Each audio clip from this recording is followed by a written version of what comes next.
მოგესალმებით ძვირფასო რადიო მსმენელებო, ეთერშია ხონის ხმა და მე მისი წამყვანი გოგა კახოკიძე გახლავართ. პროექტი დაფინანსებულია გერმანიის მთავრობის და DVV International-ის მიერ, რისთვისაც ძალიან დიდ მადლობას ვუხდით მათ.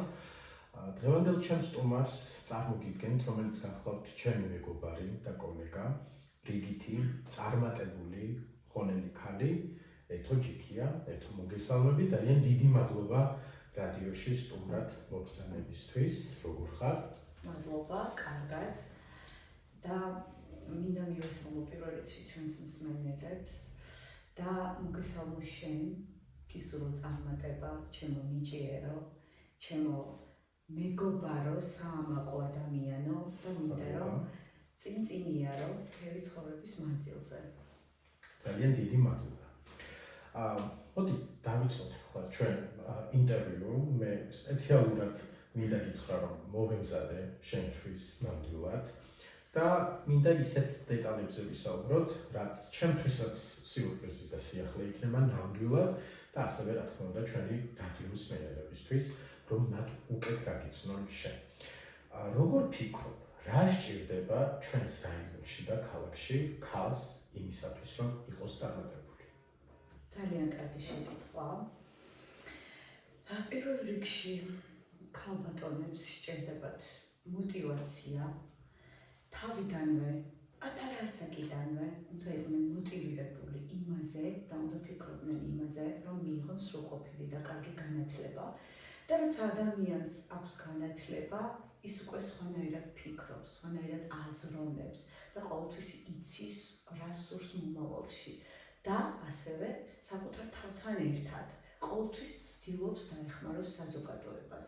თუნდაც მისი რაიონი, მისი ქალაქი, მისი ქვეყანა, თუნდაც ერთი ცირედი ნაბიჯით მაინც წაწიოს წინ მისი დახმარებით.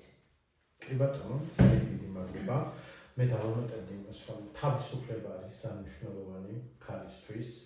შენს მაგალითზე პირველ რიგში შემიძლია თქვა, იმიტომ რომ შენ ხარ საკმაოდ თავისუფალი და გახსნილი ადამიანი, რაც წარმატების მიღწევაში დარწმუნებული ვარ, რომ ძალიან გეხმარება. მართალია, როცა ადამიანი თავისუფალია და ის ჩარჩოში არ ზის, ყოველთვის აკეთებს მაქსიმუმს. და მე ყოველ ქალს ვუსურვებ და ვეტყვი იმას, რომ აუცილებლად მოიპოვეთ ეგ თავისუფლება პირველ რიგში საკუთარ თავთან. და მერე, რა თქმა უნდა, საზოგადოებასთან მიმართებაში და აკეთეთ ის, რაც გინდათ რომ აკეთოთ და აუცილებლად მიიღეთ ამის შედეგს. დარწმუნებული ვარ ამაში. ნამდვილად ძალიან კარგი რჩევა იყო გულწრფელად და მგონია რომ ძალიან ბევრი ქალი ამას გაითვალისწინებს. იმედი მაქვს. ეთო, საინტერესოა მაყურებლისთვის და ჩემთვისაც, მიახლოებით ვიცი, მაგრამ ზუსტი ციფრები არა. რამდენი წელია რაც მასწავლებელი ხარ და რა გეხმარება იმაში, რომ ქალაქში და რაიონში იყო ერთ-ერთი ყველაზე წარმატებული ინგლისურის მასწავლებელი? გოგა, მოდი გეტყვი ასე, რომ არასოდეს არ მიუცნებია მასწავლებლობაზე. თავიდან მინდოდა ვყოფილიყავი ექიმი, ეს სკოლის პირველი კლასის ჩანაწერებშიც მქონდა გაკეთებული, მერე გადავწყვიტე უკვე ცოტა ზრდასრულ ასაკში, რომ მინდოდა ვყოფილიყავი ჟურნალისტი, მაგრამ სრულიად შემთხვევით ერთი ძალიან ახლობელი, ჩემთვის ახლობელი ადამიანის რჩევა გავითვალისწინე და მე მას მისდა მადლობა გადაუხადო, ამან მთლიანად შეცვალა ჩემი ცხოვრება და მადლობელი ვარ იმიტომ, რომ ეს პროფესია მე ვთვლი, რომ სწორედ ის არის, რაც მე მინდოდა, მაგრამ ალბათ ვერ ვხვდებოდი და რაღაც ბიძგი მჭირდება და რომელიც იმ ადამიანმა მომცა.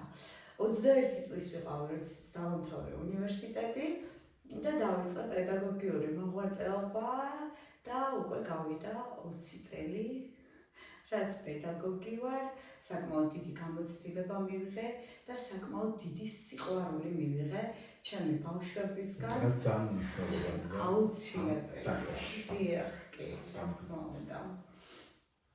და მე დღეს ბედნიერი ვარ, რომ მქვია მასწავლებელი და განათლებას ვაძლევ მომავალ თაობას. ნამდვილად ეს არის ძალიან დასაფასებელი ამბავი და საკმაოდ საპასუხისმგებლო სამავდროულად რასაკვირველია. მაინტერესებს აი ამ კარიერის შენი მოღვაწეობის მასწავლებლობის პერიოდში ვინ ან რა არის ის მთავარი მოტივაციის წყარო, რაც გიბიძგებს ყოველდღიური განვითარებისკენ?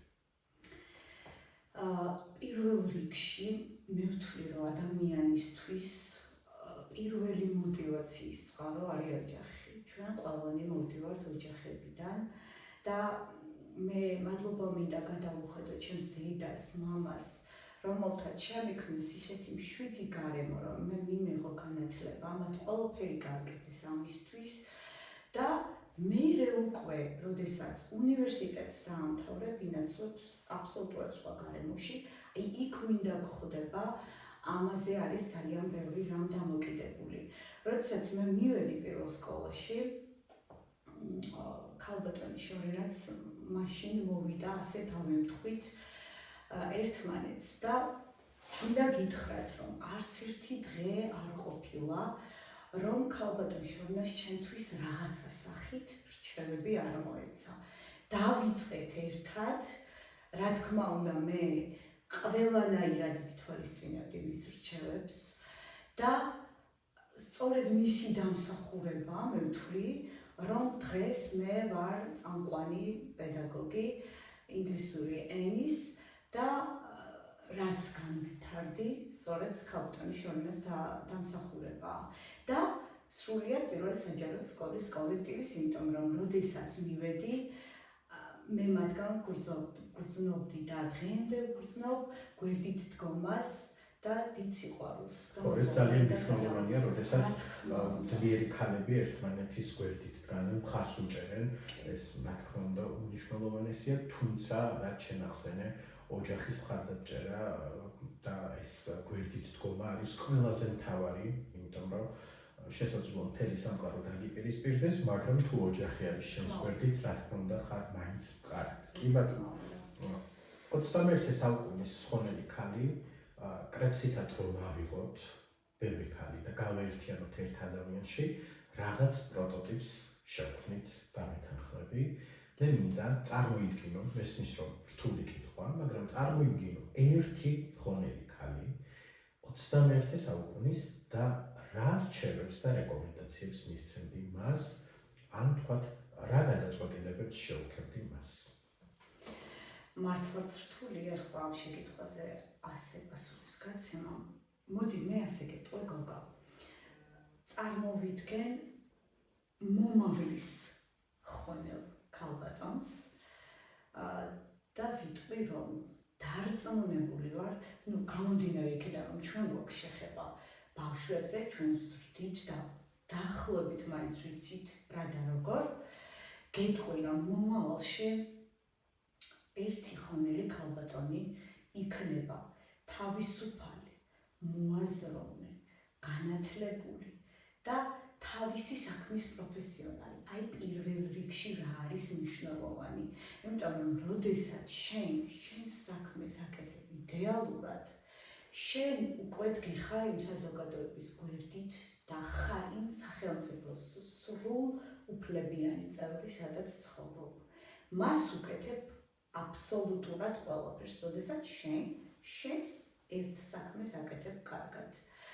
მე დარწმუნებული ვარ, ჩვენი აღზრდილი მომავალი თაობა, სწორედ რომ ასეთი იქნება, იმიტომ რომ რაღაცეები წარსულიდან თუნდაც აი ეს ძალიან საინტერესო იქნება, თქვათ შევაფასოთ, აი ამჟამინდელი რიგითი ზრდასრული ქალი, თქვათ რა სჭირდება ამ ქალს, თუნდაც რომ აი მომავალ თაობას მისცეს მაგალითი იმისთვის, რომ მომავალი თაობა იყოს ბევრად უფრო თავისუფალი, ერუდირებული. აი ამ წუთში შუა ხნის ქალი, რიგითი ხონელი ქალის პროტოტიპი რომ შევქმნათ, რა რეკომენდაციას მისცემდი, რა უნდა გამოასწოროს პირველ რიგში მან იმისთვის, რომ იყოს წარმატებული და წარმატებას არ გულისხმობ კონკრეტული მიმართულებით. წარმატებული ოჯახში, კარიერაში, საზოგადოებაში, თუნდაც ადამიანებთან ურთიერთობაში, რომ იყოს ის ბევრად უფრო ჰუმანური, უფრო მეტად მხარდამჭერი სხვა ქალის მიმართ, სხვა ქალების მიმართ. აი ამ ყველაფერს რა თქმა უნდა დადებითი კუთხით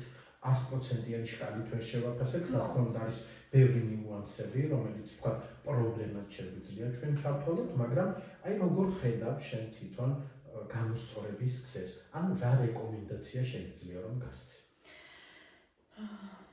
თავისუფალი, რაზე ჩვენ ზემოთ ვისაუბრეთ, არ ნიშნავს ზღვარგადასულს. რა თქმა უნდა. ვიცით ეს ჩვენ და მინდა რომ ადამიანებმა ეს გაიგონ სწორად. თავისუფლად მოაზროვნე ადამიანი კიდევ უფრო სხვა რამეა. მე ვისურვებდი რომ მიიღოთ ისევ და ისევ განმეორდები, მაგრამ უნდა ვთქვა, განათლება, რადგან განათლებული ადამიანი მარტივად სამართავი არ არის. მან იცის რა უნდა, სად და როგორ. გამომდინარე აქედან ყველაფერი მე მგონი იქნება რიგზე, ის გახდება საზოგადოების სრულუფლებიანი წევრი, ქვეყნის სრულუფლებიანი მოქალაქე, რომელიც აუცილებლად კარგ საქმეებს გააკეთებს მომავალი თაობებისთვის.